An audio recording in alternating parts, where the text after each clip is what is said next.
Hi, welcome to another tutorial on how to draw the human figure from your mind, and I hope you find some of this information useful.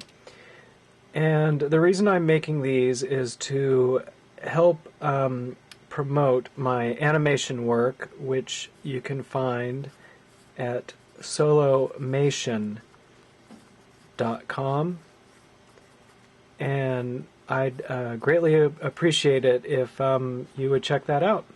And so let's start with, let's do a 3/4 view from above figure just standing, because I want to still work with some of the ideas of working with perspective to imitate a 3D space on the page.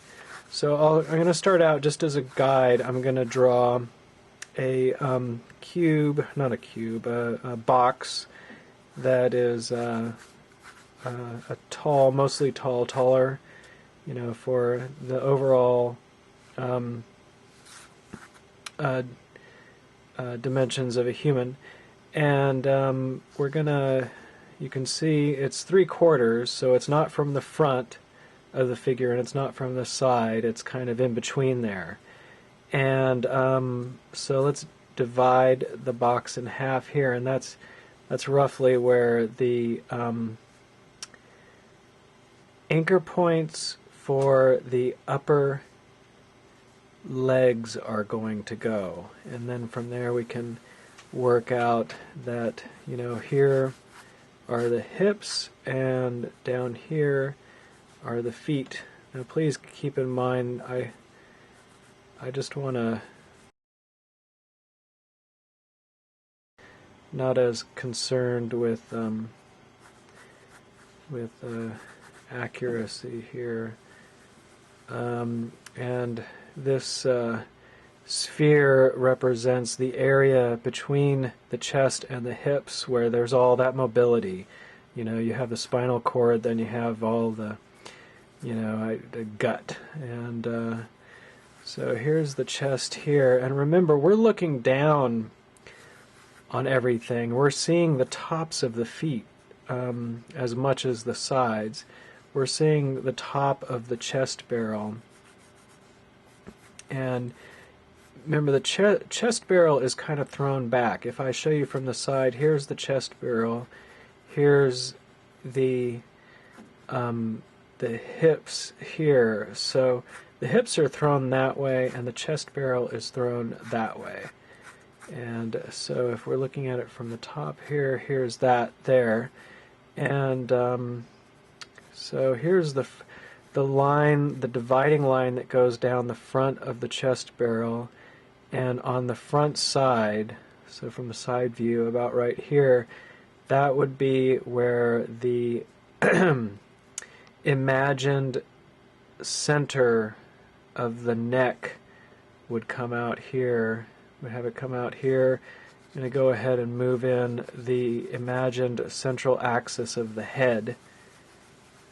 And we're going to see the top of the head here. I don't know, I'm roughing it out. I think that I could, you know, rearrange things as I go along here to get more accurate. But it's important to go ahead and make all the, you know, leave room to, you know, draw it inaccurately at first, but once you have everything on paper, you can start to adjust everything, because you can't adjust things until you have several things.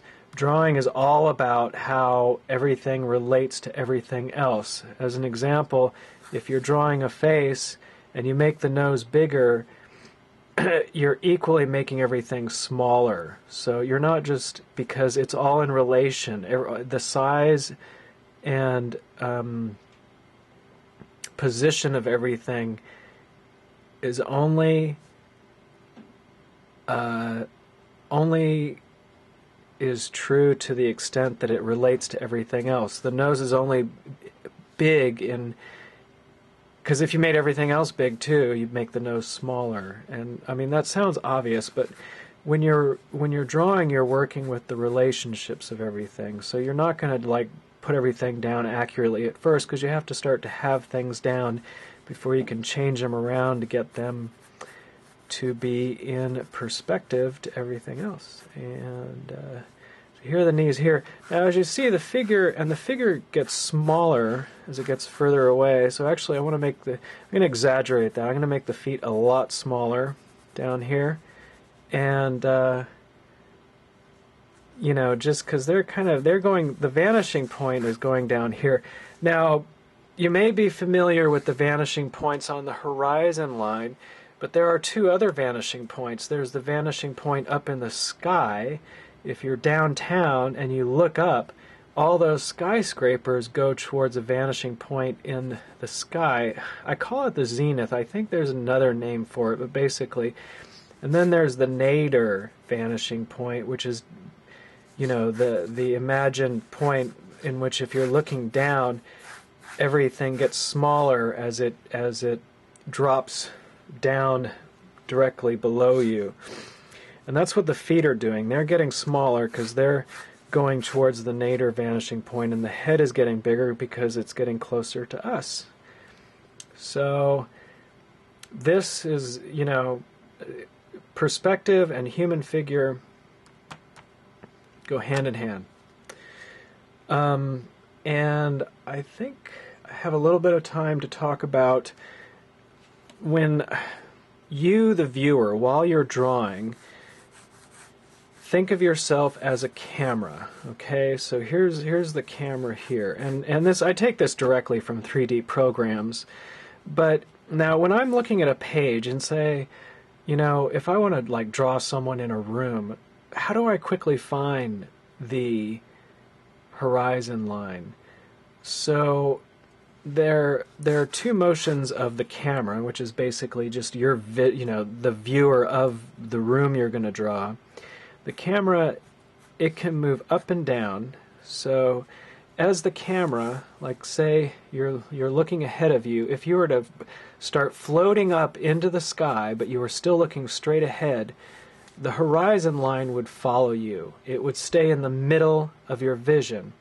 But what happens when you look down? So here's you looking ahead, and this is a side view. And here's the point, you know, here's the horizon line out here. And what that would look like on the page, here's the page, and here's the horizon line right here.